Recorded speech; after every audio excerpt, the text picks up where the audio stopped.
Positive thinking, આ લોકોએ તમને ઇન્ફોર્મ કર્યું, તમે આવ્યા, તો મેઇન શું છે આ પોઝિટિવ થિંકિંગ? બધાને એ જ થાય કે આપણે તો પોઝિટિવ વિચારીએ છીએ, આપણે શું કામ જાવું જોઈએ, રાઈટ? તો બધાને એવું જ લાગે છે કે હું પોઝિટિવ.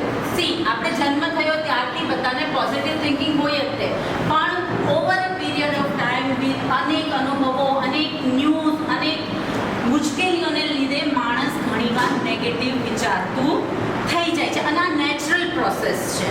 એટલે હંમેશા આપણા માઇન્ડને આપણે પોઝિટિવ રાખવું જરૂરી છે. પોઝિટિવ રાખવાથી અનેક લાખો કરોડો ગણા ફાયદા છે. કોઈ પણ સક્સેસફુલ માણસની લાઈફની સ્ટોરી તમે જોશો ને, તો એનો બેઝ તમને મળશે કે માણસ પોઝિટિવ વિચારતો હતો, એ કોન્ફિડન્ટ હતો, એ હાર્ડ વર્કર હતો. ઘણા હાર્ડ વર્કર બી નથી હોતા આજના જમાનામાં, બિકોઝ મશીન મિકેનિકલ ઘણું બધું થાય છે, પણ બેઝમાં તો પોઝિટિવ થિંકિંગ ને કોન્ફિડન્સ બે બહુ જ પ્રાઇમ ઇમ્પોર્ટન્ટ જરૂરી વસ્તુઓ છે.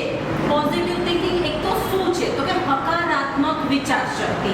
આપણે કાંઈ પણ બોલીએ, ફોર એક્ઝામ્પલ મારી ડોટર જ હોય તો હું એને કહું, બેટા તું બહુ સક્સેસફુલ થઈશ, તો એના ચહેરા પર સ્માઇલ આવે, કેમ કે મેં એને પોઝિટિવ એક સેન્ટેન્સ છોડ્યું. અને એ જ જગ્યાએ મારી પાસે લાવી હોય કે મમ્મી મારા કરું તું કોઈ દી સક્સેસફુલ નહીં થાય, તો દેટ ઇઝ સિમ્પલ લેંગ્વેજમાં હું તમને પહેલાં સમજાવું, પછી હાઈ લેવલ પર જઈશું.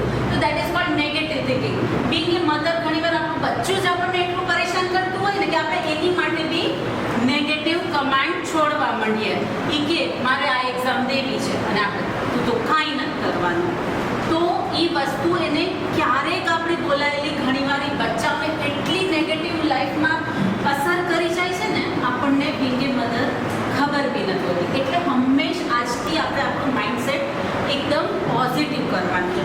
સિમ્પલ હું તમને એક્ઝામ્પલ આપીશ એટલે તમને ખબર પડશે.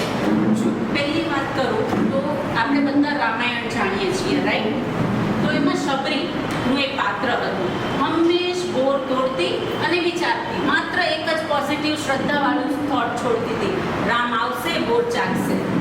રામ ભગવાનને કાંઈ પણ રીતે જરૂરી નહોતું, છતાં એનું પોઝિટિવ થિંકિંગ રામ ભગવાનને ત્યાં ખીચી ગયું.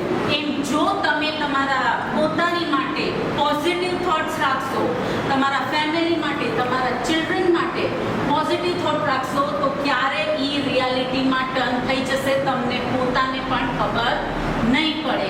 અને અનનોઇંગલી જો આપણે કોઈ નેગેટિવ થોટ્સ રાખતા હોઈએ તો એ લાઈફમાં જે ડિઝાસ્ટરને ડેમેજ કરી જાય છે એની કોઈ સીમા જ નથી. ફોર એક્ઝામ્પલ એક જ કહું, મેક્સિમમ સુસાઇડના કેસ માત્ર બે જ રીઝન હોય છે, નેગેટિવ થિંકિંગ.